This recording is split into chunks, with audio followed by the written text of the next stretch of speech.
ya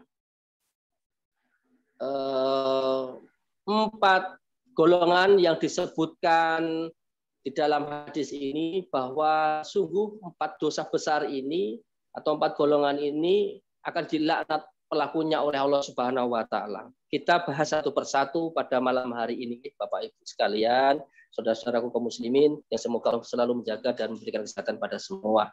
Dan kita bermunajat kepada Allah, semoga Allah menjauhkan kita semua dari 4 golongan ini, Bapak Ibu, yang penting. Bukan kita belajar ini atau membicarakan ini supaya kita masuk di dalamnya, tetapi sungguh kita bisa mengambil pelajaran dari tanda-tanda yang diberikan ini, karena sungguh Allah akan melaknat.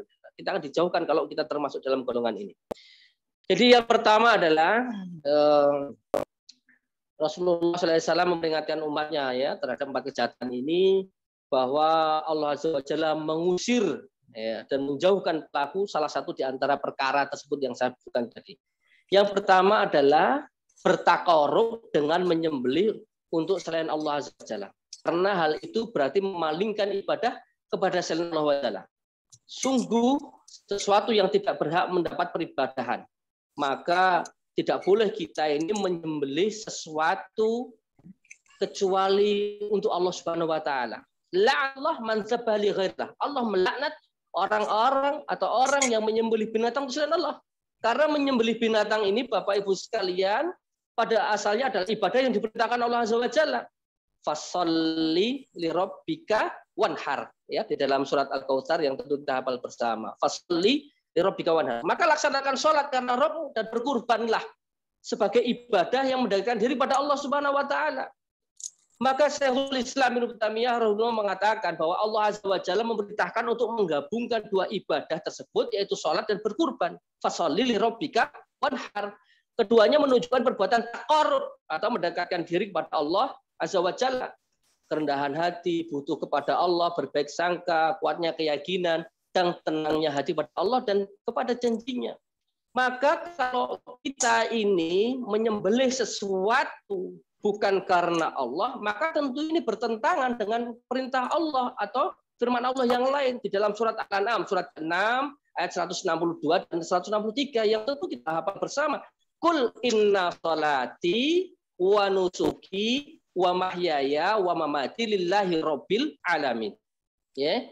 Jadi sesungguhnya salatku, qul inna sholati, sesungguhnya salatku, wa nusuki, ibadahku. Nusuk ini berarti sesembelian, ibadah dalam arti berkurban, sesembelian. Qul inna sholati wa nusuki wa mahyaya, hidupku, wa mamati lillahi rabbil alamin. Maka ya la syarikalahu wa bidzalika umirtu wa ana awwalul muslimin. Maka ketika kita sudah bersyahadat ya dengan hati kita ya diyakini di dalam hati, kemudian diucapkan dengan lisan dan kita menjalani keimanan ini dengan perbuatan kita, maka masyarul muslimin yang dirahmati Allah, tentu konsekuensi kita, peribadatan kita hanya untuk Allah Azza wa Jalla, bukan yang lain. Kalau kita bersyahadat asyhadu an la ilaha illallah wa asyhadu anna Muhammadar Rasulullah, maka tentu kul inna sholati wa nusuki wa mahyaya wa mamati lillahi rabbil alamin. Kul inna sholati, sesungguhnya salatku, wa nusuk, nusuk itu artinya ibadah dalam arti sesembelian ya, berkurban, karena menyembelih sesuatu karena Allah itu pada asalnya adalah ibadah yang diperintahkan oleh Allah Subhanahu wa taala. Maka tentu ketika kita melakukan nusuk atau menyembelih untuk Allah semata karena mengharap Allah, Pak, maka tentu kita mendapatkan pahala dari Allah. Nah, Bapak Ibu sekalian dirahmati Allah, maka sangat terlarang di dalam ya agama ini melakukan penyembelihan itu kepada selain Allah. Itu tidak boleh dilakukan. Karena ada nggak orang yang menyembelihkan sesuatu? Ada. Ya, menyembelih sesuatu karena Allah. Misal ya, sesuatu yang disembelih untuk selain Allah dalam rangka mendekatkan diri ya, disembelih untuk selain Allah dalam rangka mendekatkan diri padanya. Walaupun dia menyebut bismillah, tetapi dipersembahkan untuk ya berhala. Ya, berhala dalam hari ini mungkin jin penunggu kuburan, jin penunggu pohon ya, yang diyakini sebagai penguasa pantai selatan supaya tidak mendapatkan bala dengan menyembelih sesuatu ya, kemudian dilemparkan, ya, sebagaimana terjadi ya, ketika sebelum gempa dan tsunami di Palu ada upacara di Pantai Talise, semacam upacara tomoni yang para kiai, para ulama di situ mengingatkan tentang terlarangnya menyembelih sesuatu selain pada Allah, ya. Mereka menyembelih kerbau, kambing, sudah dilemparkan di laut, ya, sebagai upaya untuk menolak bala, ya. Maka tentu ini adalah dilarang oleh Allah Subhanahu wa taala. Dan ini sangat terlarang karena termasuk dalam syirik akbar, ya, ke dalam syirik akbar. Maka tidak boleh Bapak Ibu sekalian menyembelih sesuatu kecuali selain Allah. Kepada disembelihkan kecuali kepada Allah Subhanahu wa taala. Ingat, walaqad uhiya ilaika wa ilal ladzina min qablika la in asyrakta la yahbatanna amaluka wa la takunanna minal khasirin. Falillah fa'budhu minasyakirin. Ya. Jadi walaqad uhiya ilaika, sungguh telah diwahyukan kepadamu Muhammad, wa ilal ladzina min qablika, dan pada orang-orang ya sebelum kamu. Walaqad uhiya ilaika wa ilal ladzina la in asyrakta. Ya, jika kamu menyekutukan Allah, maka ya, layak batona amaluka. Ya, akanlah hapus semua amal ibadah kita itu. Hanya terkotori dengan masalah syirik itu. Karena syirik ini Bapak Ibu sekalian adalah perkara yang sungguh sangat mendasar di dalam keimanan kita ini. Maka tidak boleh. Bahkan ada sebuah kisah ketika dia ya hanya menyembelih seekor nyamuk diberikan agar keinginan tercapai untuk berhala itu, maka sungguh ini adalah sebuah kezaliman yang besar. Inna syirka la dzulmun adzim, ya. Kesyirikan ini memang kezaliman yang besar. Kezaliman itu apa? Ya. Kembali daripada adil. Adil itu adalah wad'un syai'a makani. Menempatkan sesuatu pada tempatnya, yaitu menjadikan Allah satu-satunya zat yang ibadahi, tunduki, dan taati. Kalau kita menyembelih sesuatu kepada selain Allah, maka tentu adalah kezaliman yang besar. Ini adalah dosa yang besar, Bapak Ibu sekalian. Jadi jangan dianggap remeh ketika kita ini, Bapak Ibu sekalian, menyembelih sesuatu untuk mengharapkan mazharat manfaat dari zat selain Allah Subhanahu wa taala. Ya, kepada jin, ya, kepada pada tauhid, pada sesuatu yang disembah selain Allah. Dan bahkan maka berhati-hati ketika di era pandemi seperti ini, Bapak Ibu sekalian.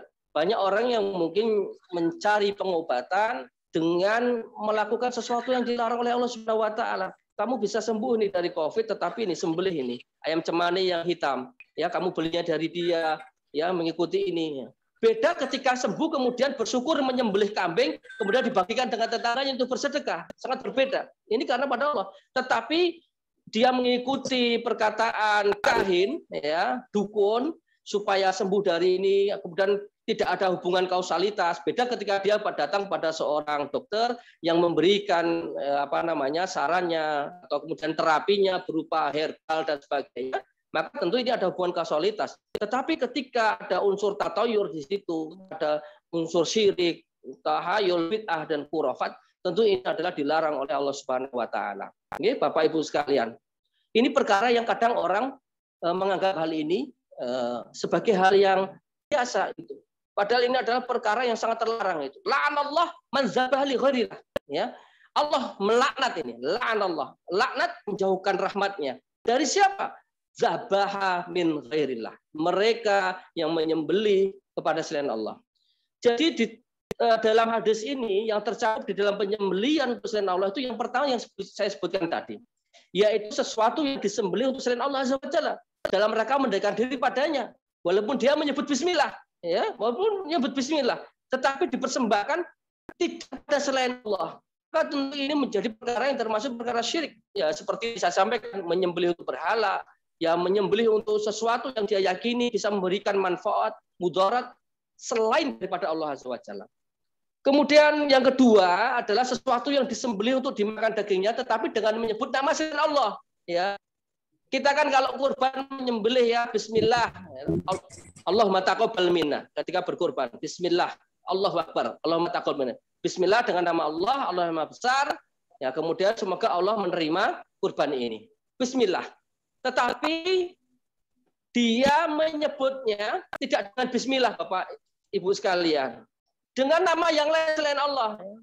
Saya sembelih ya hewan ini ya atas nama siapa? Ya jin penunggu kuburan mana, jin penunggu pohon mana, atau tempat-tempat yang dianggap sebagai tempat keramat, ya dia sembelih itu supaya tidak mendapatkan balak, maka tentu ini tidak boleh. Ya. Kemudian yang ketiga itu sesuatu yang disembelih ketika musim kemarau dengan harapan agar segera turun hujan. Ya. Nyembelih wedhus, ya kambing supaya segera turun hujan. Ya dengan harapan ini, dengan mengharapkan bantuan jin dan sebagainya, maka tentu ini tidak diperkenankan, Bapak Ibu sekalian. Kemudian yaitu ya menyembelih sesuatu yang kadang-kadang di dalam masyarakat pedesaan dilakukan ya, Bapak Ibu sekalian, untuk memasuki rumah baru karena takut diganggu jin. Ya, menyembelih sesuatu di pertama kali, menyembelih kambing atau ayam ya. Kemudian dilakukan ini untuk ya sebagai syarat ya memasuki rumah baru karena takut diganggu oleh jin-jin penunggu rumah itu atau di sekitar rumah itu, maka ini menjadi hal yang batil. Beda ketika kita menyembelih kambing syukuran ya, syukuran. Tanda syukur pada Allah, bersedekah di bagian tetangganya karena rumahnya baru, ini berbeda. Tetapi kalau ada niat di dalam hatinya, dia menyembelih sesuatu itu supaya tidak diganggu oleh jin penunggu rumah, maka tentu ini menjadi hal yang batil. Kemudian selanjutnya kelima ya, menyembelih kurban atau sapi itu ditanam ya kepala binatang itu agar bangunan itu menjadi kokoh, tidak mudah ambruk, tidak mudah kena gempa, maka ini juga kebatilan.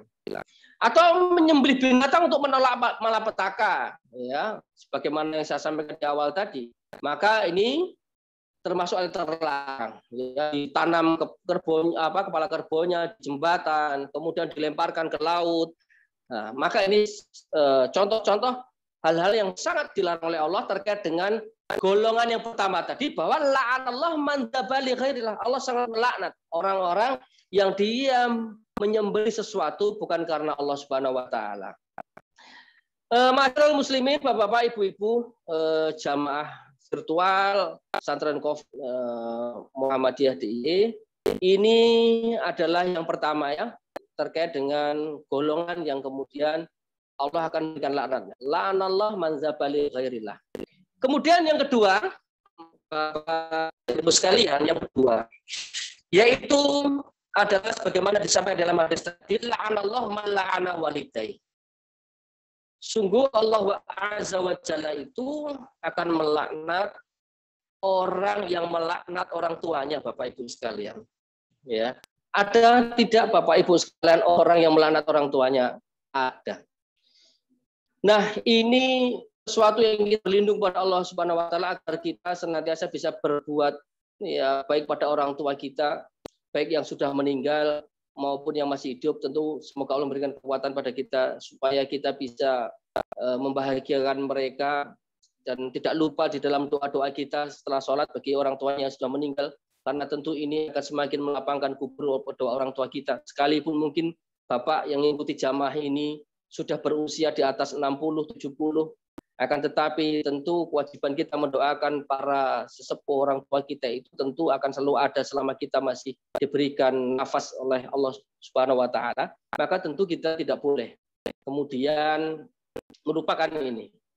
Nah, di dalam hadis ini Rasulullah SAW bersabda tadi, la'anallah man la'ana walidayhi. Allah melaknat orang yang melaknat kedua orang tuanya.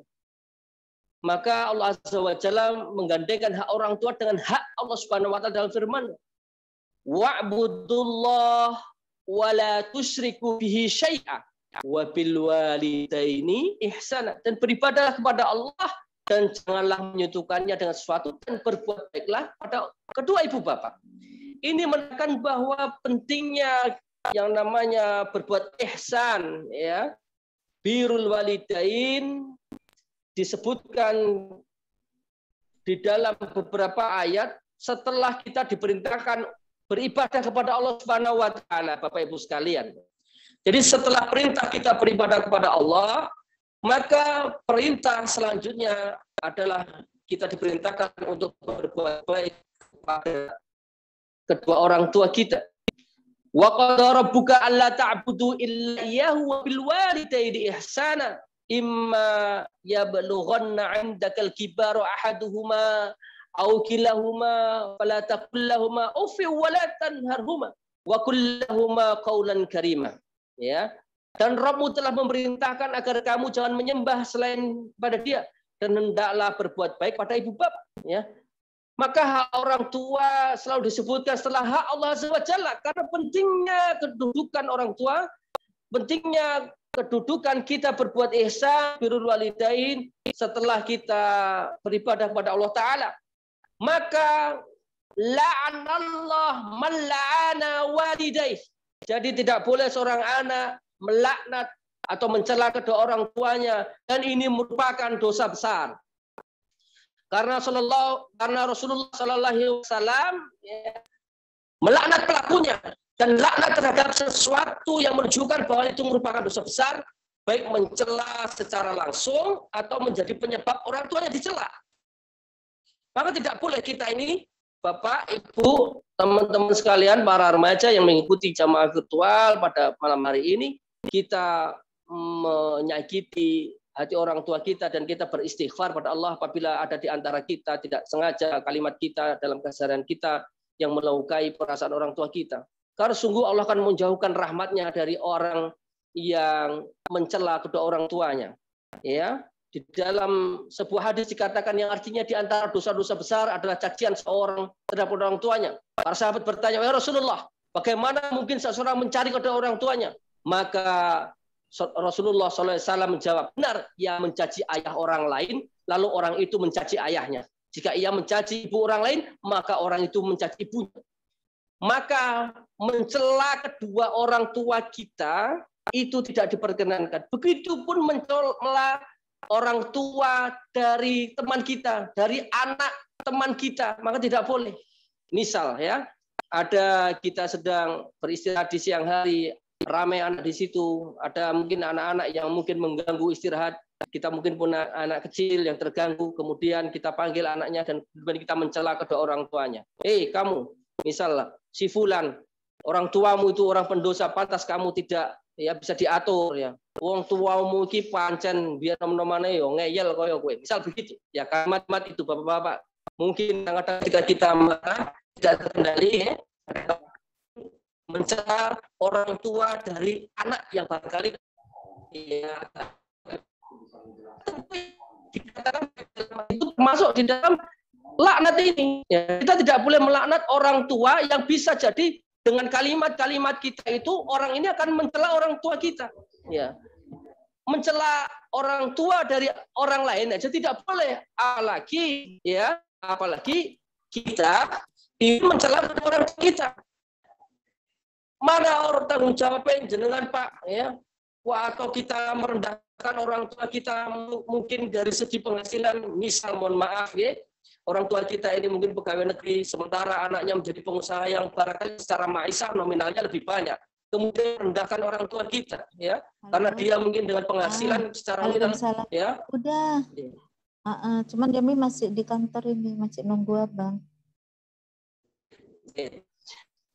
Mungkin bisa dinonaktifkan dulu yang lain. Yang mic-nya masih aktif, mungkin bisa dinonaktifkan. Jadi saya lanjutkan. Kita merasa lebih pandai, sekalipun orang tua kita mungkin dulu ya lulusan yang barangkali secara pendidikan kita lebih tinggi karena dikaruniai Allah mungkin kemudahan sehingga mungkin anaknya doktor, bapaknya lulusan SMP, tetapi karena andil dia ya lulusan SMP, bapaknya ya bekerja keras sehingga menyekolahkan anaknya sehingga dia bisa menjadi ya sarjana, kemudian melanjutkan di magister, dia menjadi seorang pemimpin di universitas, tetapi bapaknya ya masih ya kemudian menjalani keseharian dia, maka tentu tidak boleh ada perasaan lebih baik kemudian merendahkan orang tua kita. Kita pernah kemarin menyaksikan beberapa ya berita terkait dengan ada seorang perempuan ya di daerah Makassar kalau tidak salah yang dia menjadi Bapak Ibu sekalian wanita penerbat ya, penerbang angkatan darat yang orang tuanya juga masih ya berjualan jagung ya di pinggir jalan begitu. Tentu tidak ada, ya sekalipun dia menjadi seorang anggota TNI yang punya pangkat di pundaknya, bisa menerbangkan pesawat, tentu dia tidak boleh kemudian mencela orang tuanya, ya. Merendahkan pekerjaan orang tuanya. Ini kalau memang terjadi, sungguh ini akan mendatangkan laknat Allah. Ya, merasa lebih baik dari orang tuanya. Ya. Pak, wah, ambilan sampean rasinau dadi neming dadi koyo ngono, misal gitu. Ada kalimat-kalimat itu dalam bahasa Jawa.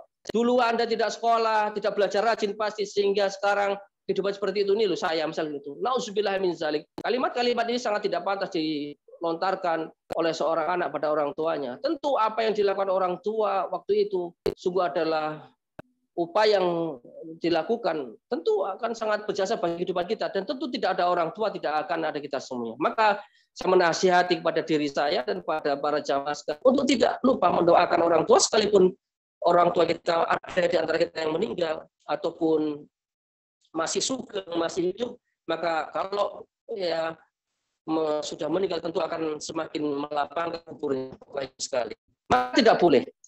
Bagaimana juga kita mencela tadi anak orang lain sehingga menyebabkan caci makian pada orang tua kita. Ya. Seperti ya tidak boleh. Oh bapakmu ki biyen pancen ra genah le, misal gitu. Karena ngandani anak ya. Bapakmu biyen nakal setengah mati. Tentu anak itu akan mencaci maki orang tua kita. Ya. Maka ini termasuk di dalam hadis ini yang disampaikan oleh para mufasir hadis bahwa tidak boleh kita ya mencela ya sesuatu yang menyebabkan orang lain mencela kedua orang tua kita. Itu ya yang kedua ya, golongan yang kedua. Kemudian golongan yang ketiga adalah Bapak Ibu sekalian yang dirahmati Allah dan tentu nasallallahu taala ayafazukum yusailum murakum. Dan saya bermunajat pada Allah semoga Allah menjaga Bapak Ibu sekalian dan memudahkan urusannya. Yang ketiga adalah sabda Nabi SAW di dalam hadis tadi, la'anallah man awa muhdisan. Ya. Yang pertama saya ulangi, yang pertama tadi bahwa la'anallah man zabaha li ghairillah. Ya, Allah melaknat orang yang menyembelih sesuatu kepada selain Allah. Ini akan menjadi syirik akbar. Kemudian la'anallah man la'ana walidayhi. Ya, seseorang yang melaknat kedua orang tuanya, melaknat kedua orang tuanya, maka Allah akan melaknat dia. Kalau kita melaknat orang tuanya atau melaknat orang lain sehingga orang lain melaknat kedua orang tua kita, maka Allah akan menjauhkan rahmatnya dari orang yang melakukan itu. Kemudian yang ketiga adalah la'anallah man awa muhdisan. Allah sungguh akan melaknat orang yang melindungi pelaku kejahatan. Ya.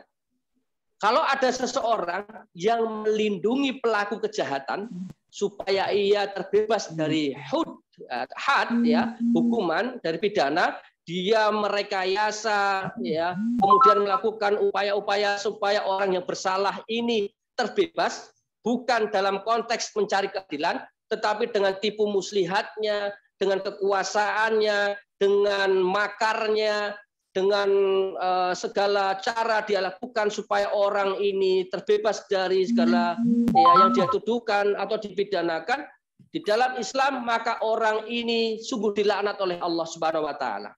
Ya, la'anallah man awa muhdisan. Sungguh Allah akan melaknat orang yang melindungi kejahatan siapapun dia. Kalau ada orang yang melindungi para pelaku kejahatan, sungguh Allah akan menjauhkan rahmatnya dari orang ini. Allah murka, Allah melaknat orang ini.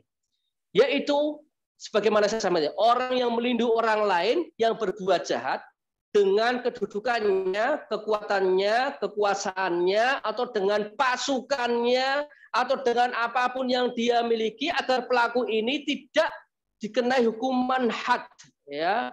Karena pidana pasti dikena had, hukuman, maka ini adalah sebuah kezoliman. Tidak boleh kita melindungi pelaku kejahatan. Dia harus dihukum seadil-adilnya. Kecuali tadi misal, Pak, bagaimana itu Pak? Ada profesi penasihat hukum, lawyer.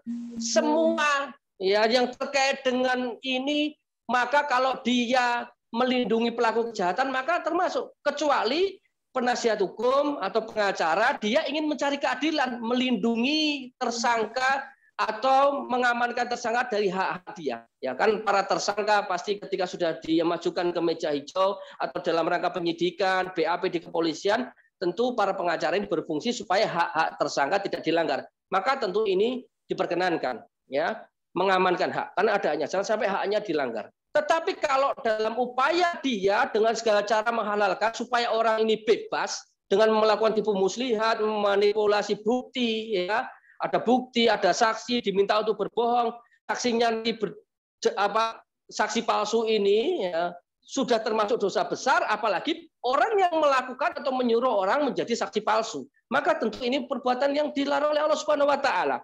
Maka tidak boleh orang ini kemudian melindungi pelaku kejahatan supaya dia terbebas dari hak. Tidak boleh.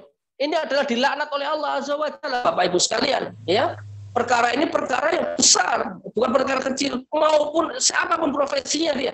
Dari tingkat yang terkecil sampai terbesar, kalau dia masih ada upaya untuk melindungi dengan maksud menjauhkan para pelaku dari hukuman, maka tentu ini menjadi sebuah kezaliman besar. Kecuali tadi, dalam rangka penegakan keadilan, mengamankan hak-hak tersangka atau terduga supaya tidak, ya, dilanggar haknya, maka ini tentu diperkenankan. Atau mencari keadilan, ya, dengan memberikan bukti. Ini buktinya, ini masa ya dituduhkan A, B, C, dia dituduhkan mencuri, oh bukan, ini ada bukti-buktinya, ini maka diperkenankan. Tetapi kalau memanipulasi bukti, memanipulasi saksi, maka tentu ini perkara yang tidak diperkenankan. Itu semuanya, mau hakim, mau polisi, mau jaksa, ya, ataupun ya lawyer sekalian, maka tentu tidak boleh Bapak Ibu sekalian dikatakan la'anallah man awa muhdisan.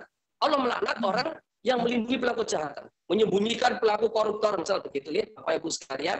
Ini maka tentu ini Allah memberikan laknat, jelas ini koruptor, harus diadili, tetapi disembunyikan. Maka tentu ini menjadi perkara yang dilaknat oleh Allah Subhanahu wa taala. Tidak diperkenankan itu, siapapun orangnya. Apalagi ketika putusan, ya, maka Islam itu bercerita tentang hakim ini memang sangat, ya, sudah detail, ya. 14 abad yang lalu disampaikan oleh Nabi Shallallahu Alaihi Wasallam tentang hakim ini. Al-qadatu salasah, ya, isnani finnar wa wahidu fil jannah. Al-qadatu salasah, ya, hakim itu ada 3, ya, hakim itu ada 3, 3 macam maksudnya. Wa wahidu isnani finnar wa wahidu fil jannah. 2 masuk neraka, wa wahidu fil jannah. Tapi yang 1 masuk surga. 3 golongan hakim Bapak Ibu sekalian. Yang 2 masuk neraka, yang 1 masuk surga. Siapa itu? Ya. Isnani finnar wa wahidu fil jannah. Rajulun arafal haqqa faqada bihi fa huwa fil jannah. Lelaki yang dia mengetahui kebenaran dan dia berhukum dengan kebenaran yang dia ketahui itu, maka dia fil jannah. Seorang hakim yang jujur, dia tahu tentang persoalan, tahu tentang hukumnya, kemudian menghukumi dengan kebenaran itu seadil-adilnya, maka dia masuk surga. Ya. Kemudian rajulun arafal haqqa falam yuqda bihi wa jara fil hukmi fa huwa finnar. Ya. Lelaki yang mengetahui kebenaran, warajulun arafal haqqa falam yaqdi bihi wa jara fil hukmi fa huwa finnar. Lelaki yang mengetahui kebenaran, namun dia curang. Dia tahu ini kebenaran, tahu persoalannya. Tetapi dia menyimpang, curang, menetapkan keputusan dengan curang, padahal dia tahu kebenaran itu, maka dia di neraka. Dan lelaki yang dia jahil, ya, dia tidak mengetahui kebenaran, lalu asal saja di dalam memberikan keputusan berdasarkan kebodohannya, maka dia finnar. Maka golongan yang pertama tadi, para hakim yang masuk surga adalah dia yang tahu kebenaran dan dia jujur, kemudian dia memutuskan perkara itu berdasarkan kebenaran itu, maka dia masuk surga. Tetapi kalau ada hakim yang dia tahu kebenaran, berlaku curang, maka dia neraka. Ada hakim dia tidak tahu kebenaran, menghukumi berdasarkan kebodohannya, maka dia neraka. Ini maka tidak boleh, ya, atas dasar kemudian pertemanan, atas dasar kemudian kolega di tempat kerjanya ketika seorang hakim menghukumi sama-sama, kemudian dia, ya, sudah saling kenal, kemudian berperkara di pengadilan, maka hati-hati. Barang siapa la'anallah man la'ana, ya, awa muhdisan. Ya. Jadi Allah melaknat orang la'anallahu man awa musisan. Allah melaknat orang-orang yang melindungi pelaku kejahatan. Bapak Ibu sekalian dirahmati Allah, itulah golongan yang ketiga yang disebutkan Rasulullah SAW tentang golongan yang dilaknat oleh Allah Subhanahu wa taala. Kemudian yang terakhir Bapak Ibu sekalian, yang golongan yang keempat adalah la'anallah man ghayyara manarul ardi. La'anallah, Allah melaknat man ghayyara manarul ardi. Allah melaknat orang yang mengubah batas tanda tanah, Bapak Ibu sekalian. Hati-hati soal tanah, Bapak Ibu sekalian. Masalah tanah ini adalah masalah yang sensitif di dalam Islam. Bahkan di dalam sebuah hadis dikatakan, Bapak Ibu sekalian, man zalama qaita shibrin minal ardi tuwiqahu min sab'i ardin. Ya. Barang siapa mengambil secengkal tanah secara zalim, ya, mengambil atau menghaki tanah yang bukan haknya secara zalim, maka Allah akan mengalunginya, ya, menghimpitnya dengan 7 lapis tanah, ya. 7 petala bumi, Bapak Ibu sekalian. La'anallah man ghayyara manara fil ard, ya. Allah melaknat orang yang mengubah batas tanah. Barang siapa yang mengambil tanah orang lain sejengkal saja secara zalim, maka dia akan dikalungkan di yaumul qiyamah. Dia akan dikalungkan di yaumul qiyamah 7 petala bumi, Bapak Ibu sekalian. Maka hati-hati sekali untuk urusan tanah di dalam Islam. Bapak, Ibu, kita berlindung pada Allah, semoga Allah menjauhkan dari perkara ini, dari golongan ini. Karena barang siapa yang mengambil tanah, ya, orang secara zalim, maka leher kita ini akan dikalungkan, ya, 7 petala bumi, padahal yang kita ambil hanya sejengkal.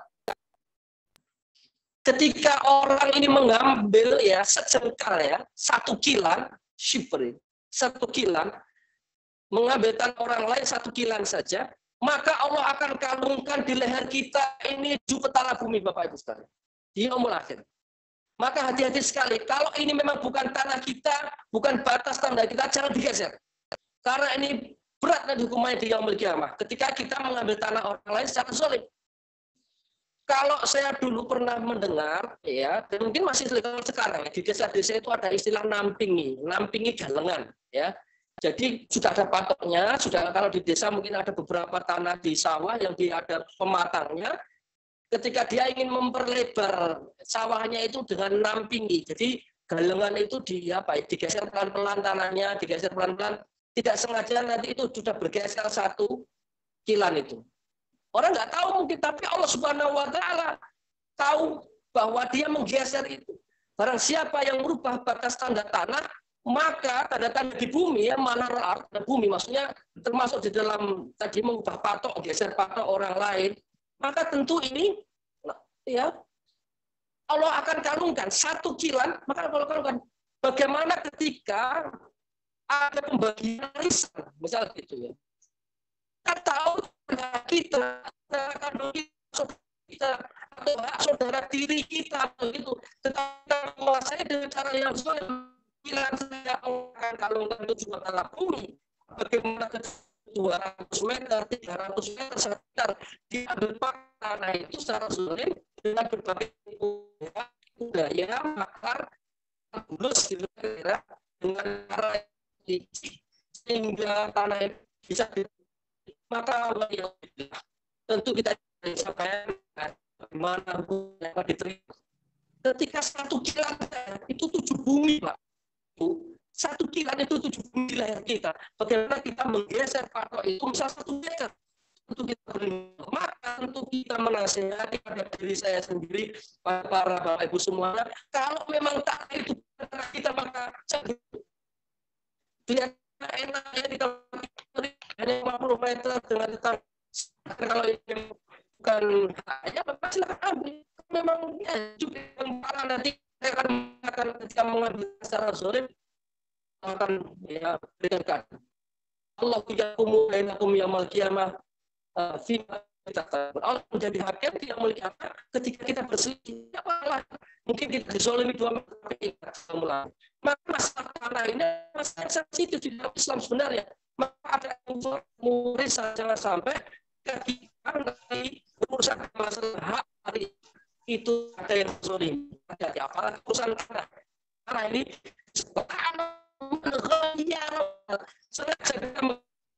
tadi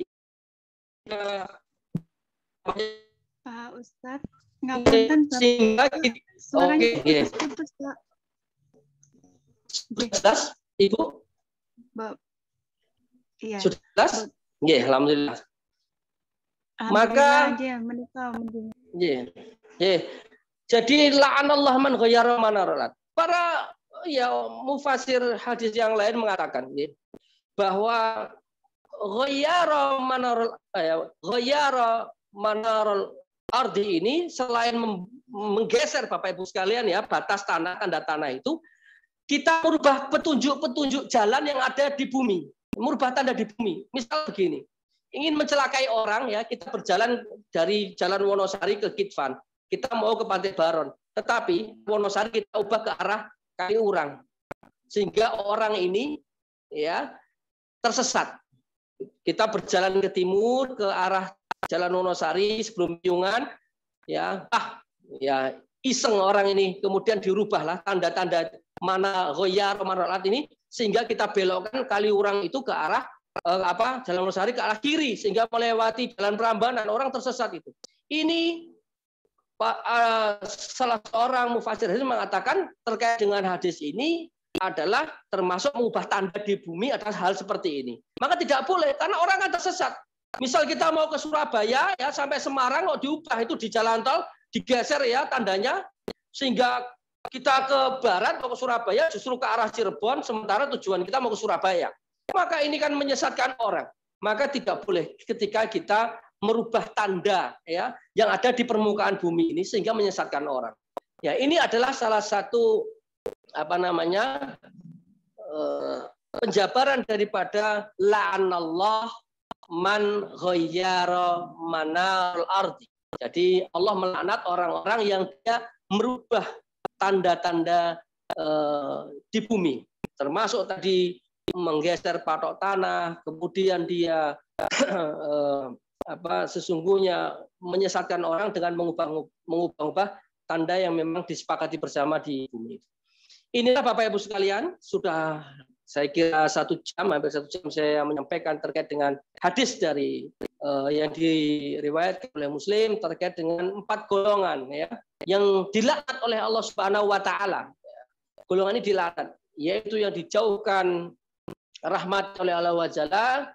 Sekali lagi saya mengulang dari apa yang saya sampaikan tadi tentang 4 dosa besar pelakunya dilaknat oleh Allah Azza wa Jalla. Ya, rahmatnya jauh kalau kita melakukan, dan kita berlindung pada Allah, semoga Allah menjauhkan kita dari 4 golongan ini. Bahwa yang pertama la'anallah ya, la'anallah la'anallah man zabah li ghairillah. Allah melaknat orang yang menyembelih binatang untuk selain Allah, karena ini menjadi syirik akbar. Kemudian la'anallah man la'ana walidai. Allah melaknat orang yang melaknat kedua orang tuanya, mencela kedua orang tuanya, merendahkan kedua orang tuanya, dan merendahkan orang lain sehingga berakibat orang itu merendahkan orang tua kita. Nah, maka sungguh ini sangat kemudian kita hindari. Dan ketiga la'anallah ya man awa muhdisan. Allah melaknat orang yang melindungi para muhdisan, pelaku kejahatan. Dan kemudian Allah melaknat orang yang mengubah batas tanda tanah. La'anallah man ghayyara manarul ard. Demikian Bapak Ibu sekalian yang dirahmati Allah, Mas Muhammad Fadel sebagai moderator pada malam hari ini terkait dengan hadis dari Nabi sallallahu alaihi wasallam yang tadi diceritakan dari Abu Tufail Amr bin Wasilah yang dia menceritakan pada Ali bin Abi Thalib. Kemudian Ali bin Abi Thalib menceritakan bahwa dia mendengar dari Rasulullah SAW tentang 4 pelaku ini yang kemudian Allah akan jauhkan dari rahmat. Demikian yang bisa saya sampaikan pada malam hari ini. Saya kembalikan kepada moderator. Assalamualaikum warahmatullahi wabarakatuh.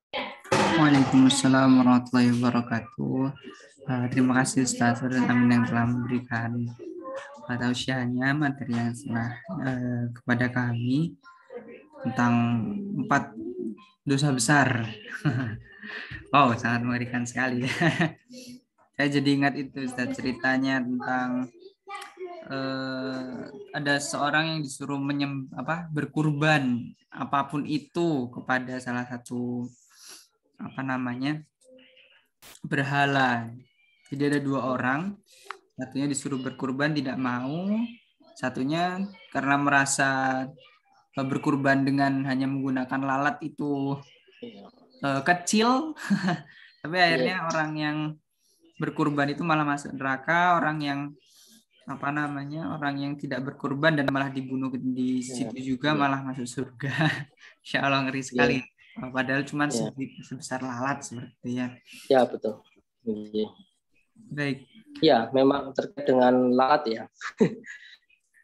Pernah memang diceritakan oleh Rasulullah SAW ya itu tentang bagaimana seorang masuk neraka karena lalat dan masuk surga karena lalat kan begitu. Hanya menyembelih seekor lalat untuk berhala ya. Mas Fadil, monggo. Baik, terima kasih Ustaz.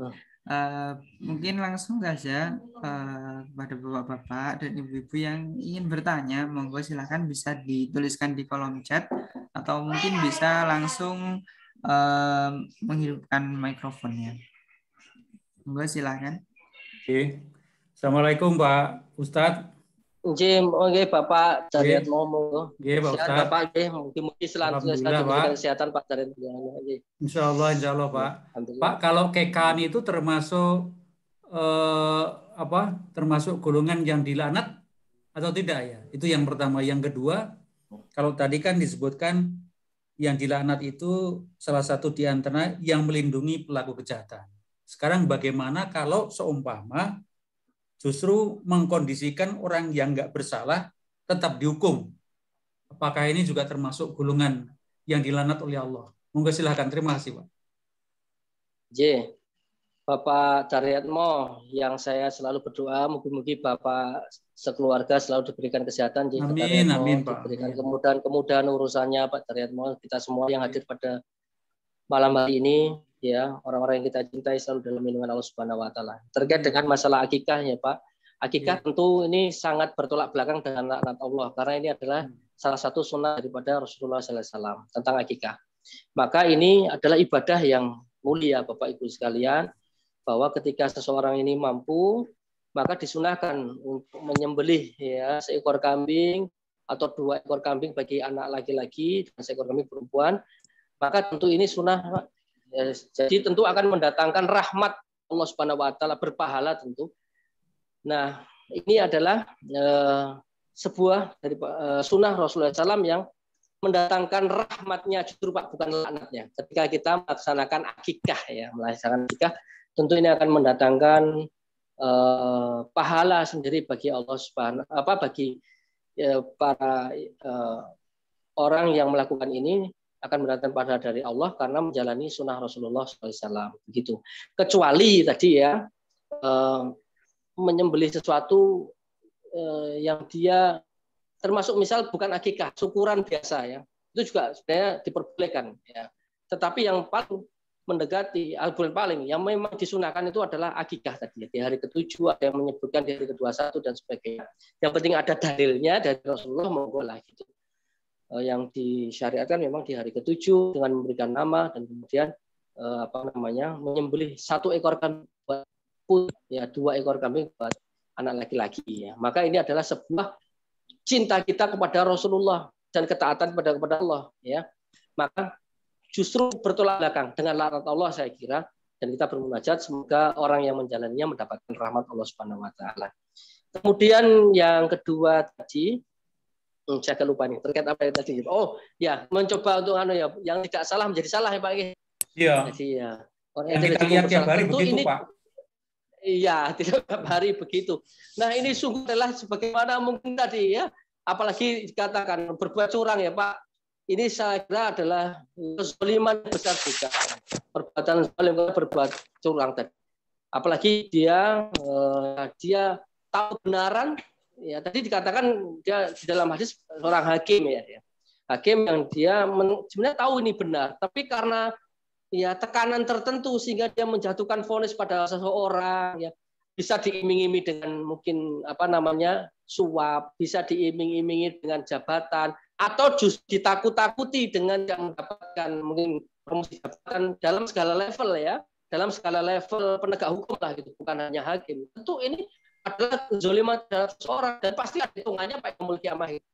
Semua itu ada hitungannya dari tingkat yang paling bawah, misal dari tingkat RT, RW dengan kuasaannya dia mungkin melindungi kejahatan, atau tadi berbuat zalim ya, berbuat zalim, orang yang tidak bersalah menjadi salah.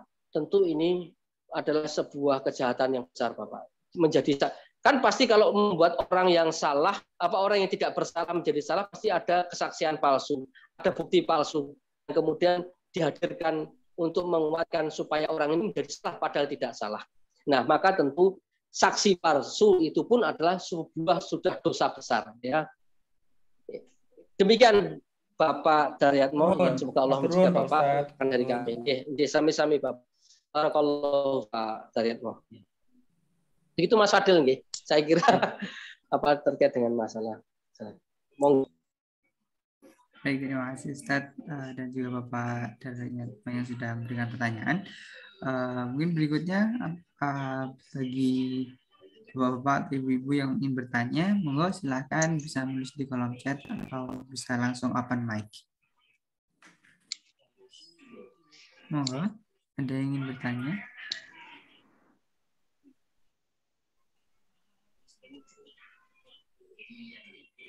Monggo. Silakan Bapak atau Ibu Munawaroh nih. Monggo bisa langsung di open mic-nya. Iya, monggo Bu Munawaroh, monggo silakan. Bu Munawaroh, monggo Bu Munawaroh. Halo, nggih. Suaranya kecil. Assalamualaikum. Waalaikumsalam. Assalamualaikum warahmatullahi wabarakatuh.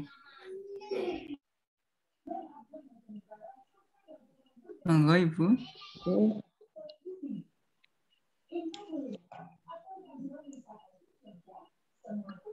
Siapa pula yang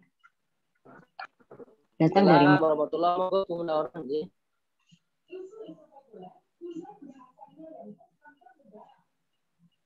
Ya, kita terima kasih sekali. Alhamdulillah. Putus-putus ya suaranya Mas Fadil, katanya terdengar.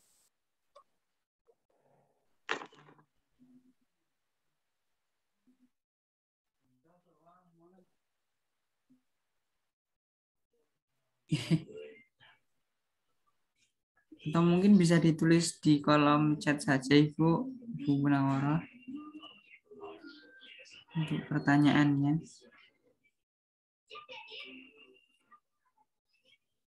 Baik, sambil menunggu Ibu Munawaroh, monggo apabila ada pertanyaan yang lain dari Bapak-bapak atau Ibu-ibu.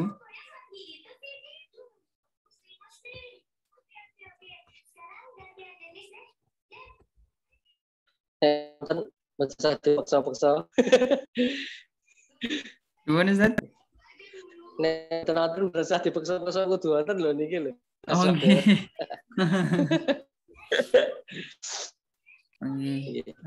Mungkin cukup yang kelihatannya Mas Fadil ya. Oh iya Pak, baik. Ya, mungkin karena memang kondisinya memang seperti ini, mungkin ya mungkin bisa kita cukupkan ya Ustaz. Oke, insyaallah cukup. Closing statement dulu Mas Fadil. Nyuwun ke Ya, Ustaz. Mungkin bisa Mas Fadil. Nggih, Bu. Halo. Halo. Halo, saya mau bicara sedikit, mau bertanya sedikit. Oh, nggih, silakan. Monggo. Oh iya, mangga Bu Isya, mangga. Iya. Terima kasih. Ini mohon maaf saya nggak on kamera ya. Putus-putus ini. Assalamualaikum warahmatullahi wabarakatuh. Waalaikumsalam. Putus-putus ya Mas. Ya. Terima kasih. Ini ketemu lagi Mbak Ratna dan semuanya ini di Muhammadiyah with you. Salam sehat buat semuanya. Pak Ustadz, ini ada sedikit pertanyaan. Ini di sini masalah tanah ya. Di sini kan ada yang namanya kalau di komplek itu tanah fasum ya, fasilitas umum nih. Orang itu selalu mempermasalahkan fasum gitu. Dia merasa menanam gitu, dia punya hak seperti punya hak. Yang lainnya merasa sering membersihkan gitu. Nah itu menjadi semacam apa ya? Secara tidak sengaja mereka itu jadi berselisih gitulah, jadi tidak harmonis lagi gitu hubungan sebagai warga, sebagai tetangga hanya gara-gara tanah fasum.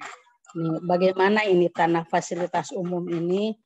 Apakah siapa yang kira-kira harus merawat, siapa, sedangkan tanah itu misalnya ada di depan rumah seseorang. Nah, yang merasa di depan rumahnya itu ya sering membersihkan, merawat dan sebagainya. Tapi ada orang lain yang menanam. Tuh.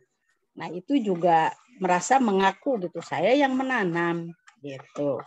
Bagaimana itu Pak Ustadz? Mohon penjelasannya. Terima kasih. Assalamualaikum warahmatullahi wabarakatuh.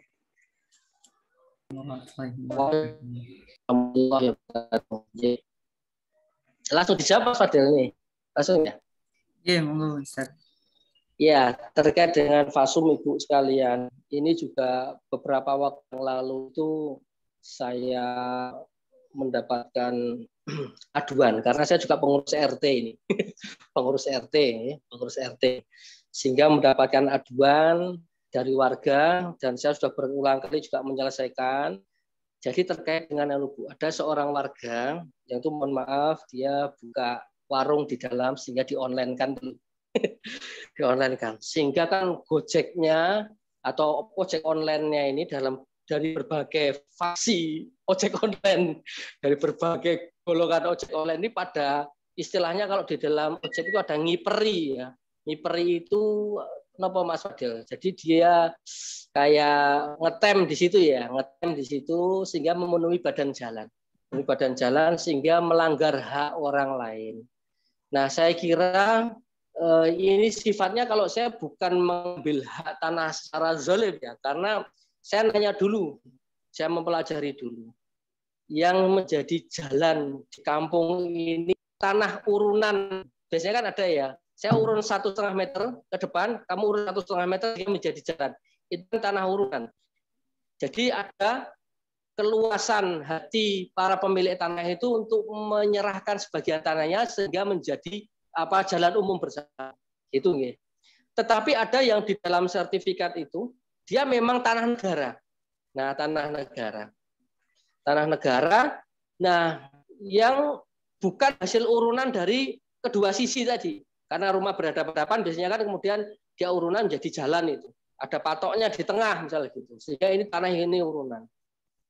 Nah, ada masalah yang pertama memang parkir gitu ya. Parkir sehingga mengganggu hak orang lain, itu orang lain. Ya ini terkait dengan masalah itu tentu ini kembali ke hati masing-masing orang.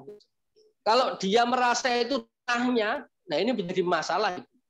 Tapi kalau dia merasa tanah karena nggak ada tempat lain parkir, kayak misal begini. Sempat saya begini. Ketika pada mengukan ini kok pada parkirnya asal aja tuh ini. Pada parkir asal, mohon maaf ya, ada istilah iki wis ngontrak, wong anyar, usaha, pada parkir sembarangan sehingga orang asli situ mau keluar susah. Yang pertama saya pahamkan adalah bersabarlah. Dengan bersabar itu insya Allah ya, sabar. Daripada dia menjadi seorang non sewu ya, mencari rezeki dari tidak halal, insya Allah dengan kesabaran kita itu berpahala. Wis apa-apa. Sabar dulu kan kita. Ya alhamdulillah dia bisa membuka non sewu, pecel, penyetan melalui online. Dengan jalan sabar itu dia bisa menafkahi anaknya, keluarganya dengan cara yang halal tadi. Dengan sabar. Wong kita masih bisa lewat kok begitu. Walaupun agak sedikit terganggu ya non sewu ngelakson hingga harus minggir-minggir motornya kan. Ya sabar nggak apa-apa. Daripada dia non sewu menjadi non sewu nggih PSK, menjadi kerja di diskotik ya, menjadi pencuri, menjadi peramal. Nanti kalau dia malah menjadi pencuri, diseneni terus toh kira parkiran nggak diatur gini, kemudian mutung jadi pencuri, kita malah hati-hati, kita jarang, barangkali malah tidak memberikan solusi, menjatuhkan dia dalam dosa yang lain gitu. Jadi sabar dulu, nggak apa-apa lah, ini orang terganggu dengan apa namanya parkir itu. Walaupun akhirnya di beberapa RT di tempat kami kemudian ada peraturan, ya boleh mengambil apa ya, take away makanan itu, tetapi tidak boleh ngetem di situ karena kemudian ada teman ya. Apalagi kemarin Nun Sewu ada kejadian penjambretan yang menggunakan seragam ojek online tertentu, sehingga masyarakat menjadi agak lebih berhati-hati dengan orang yang menggunakan seragam itu karena sebagai kedok atau cover orang melakukan kejahatan. Nah, ini kita lihat dulu ya, batas. Jadi, oh ini tanahnya tanah negara, ini memang dari gambarnya bukan urunan, ini karena memang di sertifikatnya memang ini memang punya negara. Maka tentu kewajiban kita, kebetulan kita termasuk di dalam hal ini adalah ibadah am, ya kan, ibadah ada dua yang kita ketahui, ibadah umum dan ibadah khusus. Salah satu ibadah umum itu adalah ya yang paling mudah dikatakan oleh Nabi, menyingkirkan batu di jalan kan. Maka ketika ada apa namanya tanaman yang mengganggu, kemudian batu di jalan kotor, gepuro, reget, ya kita saponi aja gitu. Sehingga menjadi amal ibadah. Ya memang kadang-kadang agak berat di hati ya. Wah, aku sing nyaponi kalau sing liwat. Itu yang agak memang aduh. Tapi kalau karena Allah, insya Allah itu kan catatannya semua Bapak Ibu sekalian. Wonten catatannya sedanten wonten akhir. Ada catatannya bahwa kita telah menyapu itu. Walaupun kadang wah, saya yang nyaponi, kono sing ngungi, wah misal gitu ya. Kita yang nyapu, dia yang membuang sampah. Atau kita ngerawat tanaman ya, kita tanami macam-macam di kampung atau di jalan itu kadang-kadang ada nganu ya, ada pot-pot ya, pot-pot itu, pot-pot yang kita tanami. Kemudian orang asal pengen kembangnya api diambil ya tanpa izin yang nanam kita ya gitu kan. Tapi dia ya masalah etika ya sebenarnya ya, masalah etika. Masalah norma yang tentu ini dilanggar. Kita asing nyaponi atau ini jalan umum tapi jika pot melebihi batas tanah dia, ini sudah melanggar tanah ini. Karena ini jalan umum tapi dikasih pot-pot sehingga melebar sampai ke tengah, tanami ya pohon-pohon sehingga mengganggu orang. Ini sudah melanggar hak orang lain. Atau tadi non sewu ya sudah yang jelas tanah orang ditanami ya, dikasih pot ya, ini bermasalah kalau sudah begitu. Atau depan rumah orang ya, tahu-tahu kita tanpa minta izin untuk parkir kita aja. Nah, ini menjadi masalah yang ini tentu melanggar apa yang disuruh ya. Apa yang kenapa melanggarnya? Menurut saya ya, barang siapa yang beriman kepada Allah dan hari akhir, maka berbaiklah dengan tetangga. Ini teorinya mudah, Pak.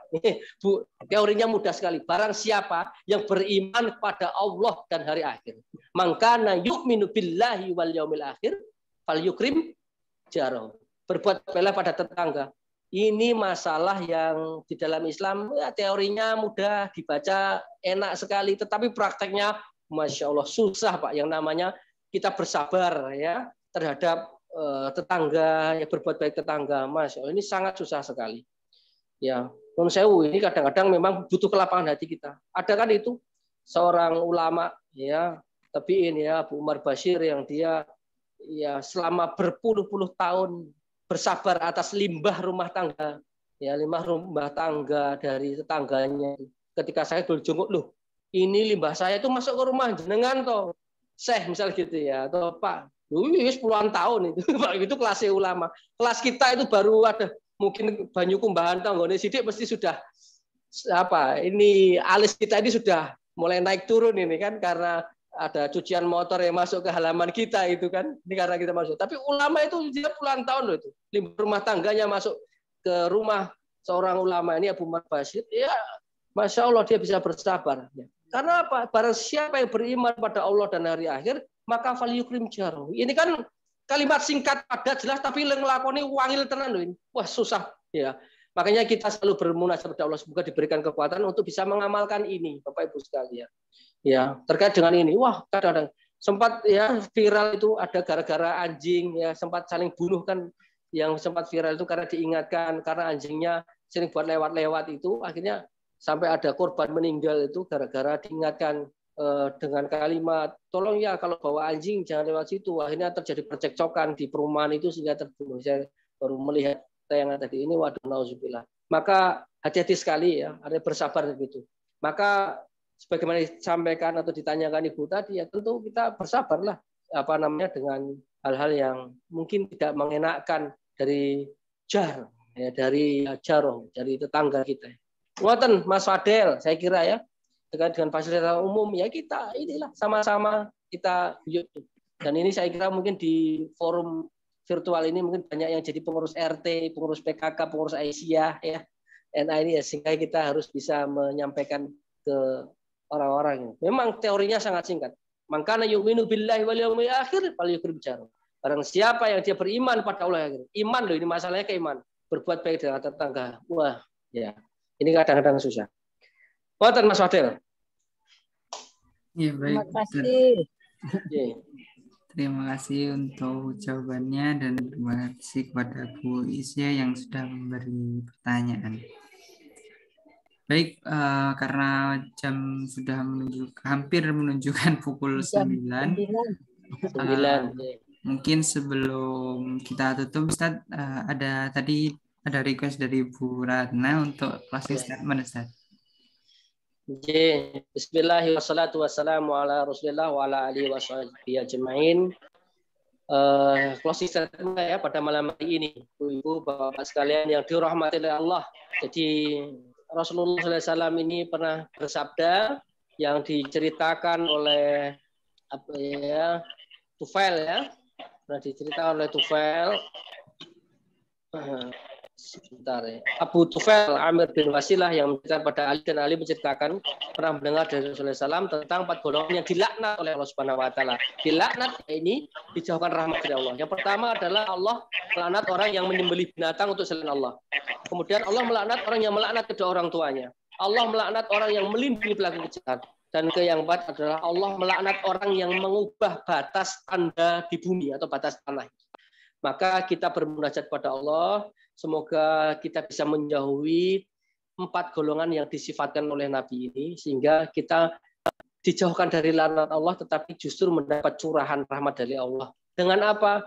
Dengan kita ini beribadahnya pada Allah. Sebagaimana tadi saya sampaikan, karena perintah menyembelih itu adalah pada asalnya adalah ibadah kan.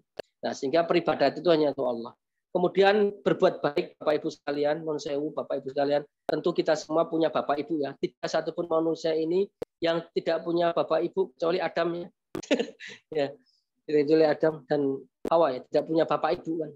Ya, tetapi kita punya Bapak Ibu semua, baik ingkang tasih sugeng maupun yang sudah sido. Nah, memang jangan lupa di antara doa-doa kita, di antara sholat ini memang harus selalu kita panjatkan doa ke dua orang tua kita. Tentu dengan doa yang kita panjatkan ini bagi yang sudah meninggal akan semakin dilapangkan kuburnya, Bu.